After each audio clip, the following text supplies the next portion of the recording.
Hey guys, welcome back to RV Living. Yeah, my name is Rob. I'm Sabrina. And we are at our fixer-upper homestead. This is a little different for our RV channel. Now we're still RVing, but we bought a property a few months ago. And if you saw one of our old videos where we put a mini split air conditioner into the fifth wheel. And we absolutely love it. Yeah, we'll leave a link for that below if you're new to this channel. That company actually reached out to us and liked the video so much they wanted to partner with us on our renovation here on the homestead farm property. So if you are an RVer and you still have a home base or maybe a shop or just some place that you need to keep cool and warm, this might be a good idea. Yeah. So we're going to install it here and watch the steps. Again, it's not really our typical RV stuff, but we want to show you guys a great option if you have a property that you want to efficiently keep cool. And we're actually going to hook this up to solar here on the property. So stay tuned at the end and see if we can pull that off.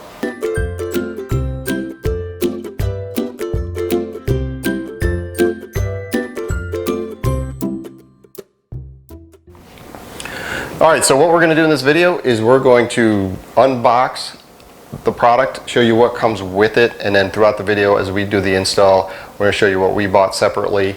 Now keep in mind, this company is catered toward professional installers. They are not technically a DIY type of company. They do prefer working with a licensed HVAC installer. Around here we don't have any building codes or any issues like that. If you don't feel comfortable with any part of this process, certainly hire it out, running the electric over. We've done a lot of that work. We're not HVAC people, but last time we installed this, it went pretty smooth. I mean, And don't worry, if you come across a hiccup, they have wonderful customer service and their tech support is spot on. Right. They are based, their tech support is here in the US, so they're easy to reach. But what attracted me to Innovair the first time when we initially bought it, no relation with the company, was the price point was great for the specs. It has a 19-seater. This is the identical model that we installed last time. And our goal here is, again, to run this on solar power. That's why we had the 120 volt unit, because our inverter is 120 volt. They do have 220 options as well. But again, we're going to go through, we're going to unbox this, we're going to show you what it entails. We're going to install, this is not a step-by-step video, but it's going to give you the overall process, and if there's anything that intimidates you, definitely hire a licensed electrician or HVAC tech.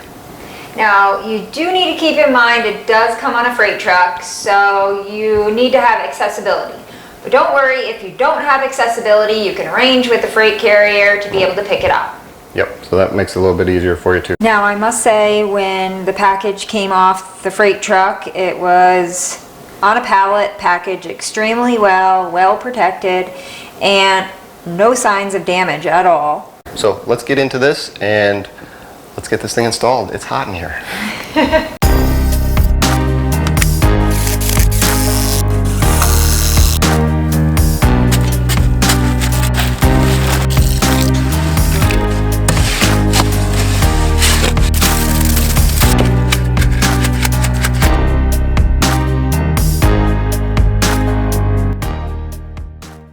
Alright, let's get cutting into this. Get this project started.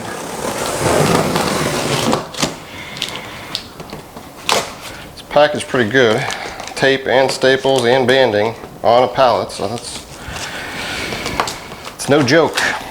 The smaller, longer box is the inside unit. I should call it the head unit or the air handler. So this is all of your goodies here. Looks like your remote, which is actually newer. This is newer than the one we had. And they even send you batteries. I think they think of everything here. So this is the drain for the outside unit, if I recall correctly. And here we have all of your literature.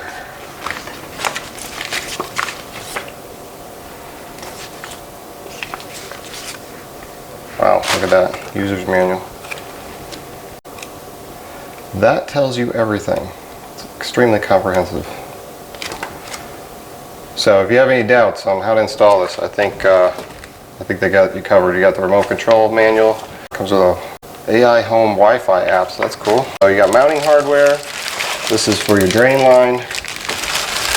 Looks like you got a lot of goodies in here. So let's not lose any of that. mounting bracket, copper lines, your drain line, and this thing is pretty sleek looking.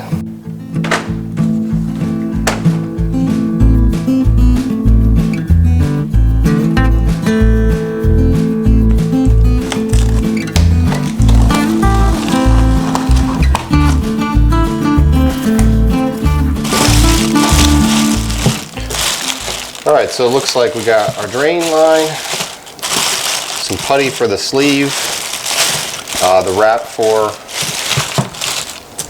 the drain, and here is our control wire. Awesome. And then here is our copper lines.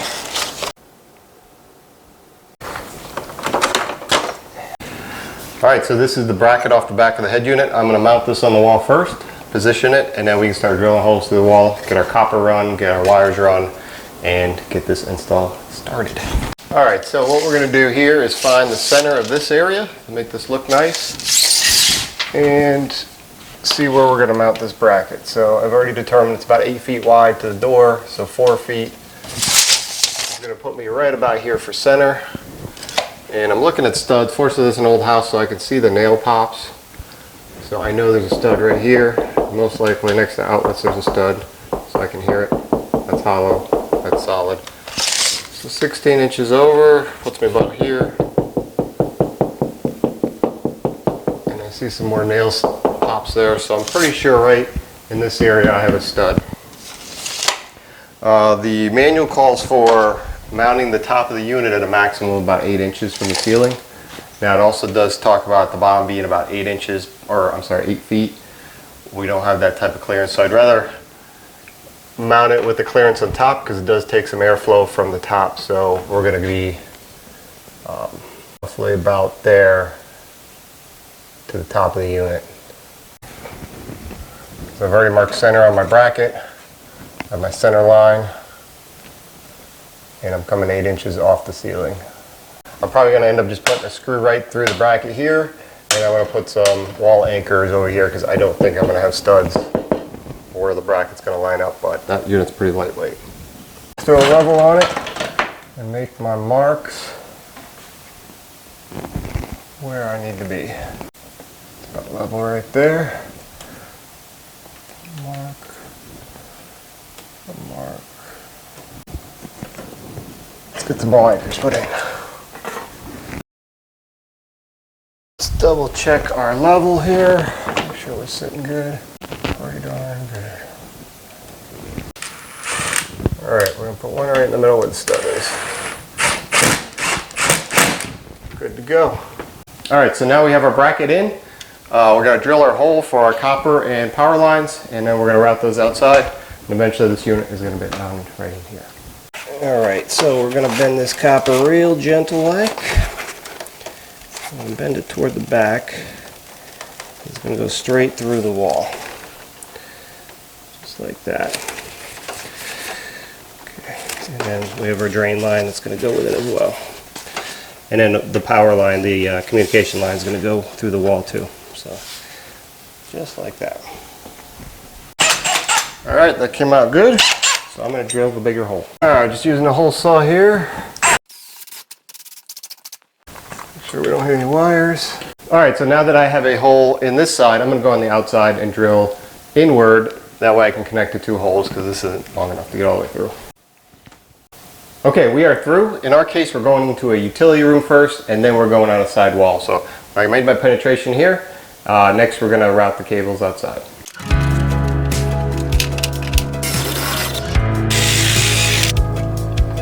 Just be very careful with this copper so you're not kinking it. It's for any of the bends that you make.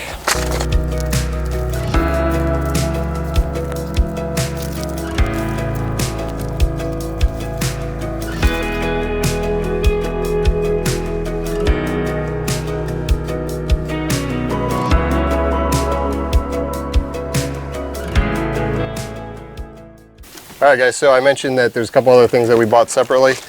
This being a cover for the outside line set, so we're going to install this as well.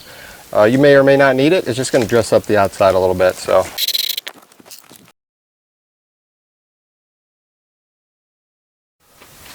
Okay, so I'm in the utility room where we penetrated the wall. We're going to make the connections to the line set right here. And the drain. Power lines, these all get dressed in, but they go down. And then this hole over here going to the exterior is lower, so the drain can pitch.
Alright, so I'm at the point where we're doing the wiring. Again, if you're not comfortable with this, hire a licensed electrician, but typically if you did hire an electrician, maybe they're just going to give you a disconnect box, and we're putting in the whip here. Another thing was a wire gland for their control cable, because they have an open port on here, and just something to weatherproof that hole would be either that or you could do a wire connector, but I'm using a wire gland, which is going to seal that up, make that watertight. So we're going to put that in there. And we'll do some liquid tight with a whip. It's just 2 wires. It's the 120 unit, so pretty easy. Just follow the wiring diagram in there. Alright guys, so this is the major difference between that very expensive DIY system out there and this pro install kit, is one of these pumps and these cheap gauges. These are really cheap to buy on Amazon or Harbor Freight or wherever, and then also you need an adapter for a mini split. Pick that up and you can evacuate your own lines. This unit is already pre-charged with refrigerant, so once you evacuate the lines, determine you have no leaks in your connections, you can release this refrigerant and you have a running mini split. So you could either have a professional come do this for you, or spend the $150 on these gauges and do it yourself. Alright guys, so we just got done evacuating the line for 15 minutes, sucking all that air out. Sealed the vacuum, and we're going to give it about 15 minutes and see if this needle moves at all, and hopefully if it doesn't move, we got a nice tight line, so we can release the refrigerant and we can hopefully get this thing up and running here real soon.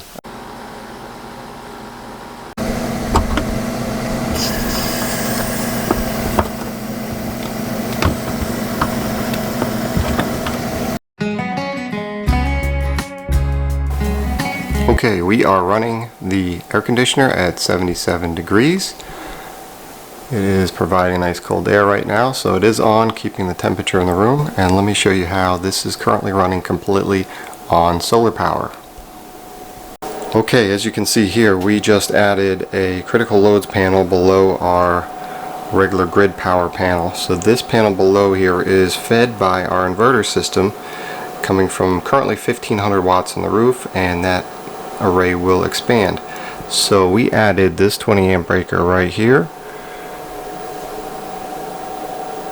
and that is the mini split system. So that is what is feeding the mini split out of this panel, and this panel, let me show you where this feeds from. Alright guys, so this is their inverter setup. This is what is powering that critical loads panel that I just showed you, and I'm going to show you our app really quickly. This is showing you that currently our system is drawing roughly 800 watts, and our PV is bringing in roughly 800 watts. And occasionally when a cloud covers, the battery bank will kick in for a couple minutes, and then the PV will jump back in. So As you can see that we are completely running our air conditioner off grid right now. So it is possible. Alright guys, so you have seen us install the mini split. You saw that it did actually work on solar, and we've been living with it for a couple days now, and what do you think? It's cold. It works. It actually does a large portion of the home. It doesn't do the bedroom, so we're going to add another mini split down there, but it does the kitchen, living room, hallway area, so it's been really comfortable in here the last couple of days. Comfortable for him. A little cold for me. Well, we got to put it through the paces. Something that's a little unique with this unit opposed to our old unit was it's got an oscillating feature. So it goes down, it'll go side to side, so you can really get the air flowing throughout your home. It's Yep. pretty cool. Yeah, that's pretty cool. That's a nice feature. And then also we have been playing with the app. I got the app on my phone, so I can actually control the unit via Wi-Fi throughout the whole house. So, you know, a couple little improvements that they've made over the last year or so since we installed the last one. But so far, we like it. Absolutely. Runs on solar. If you guys have a house that you need some cooling, or a shop or garage or something like that, we do recommend checking out these mini splits. Thank you for watching this video. I know it's a little different than our normal video, but like and subscribe for further RV stuff.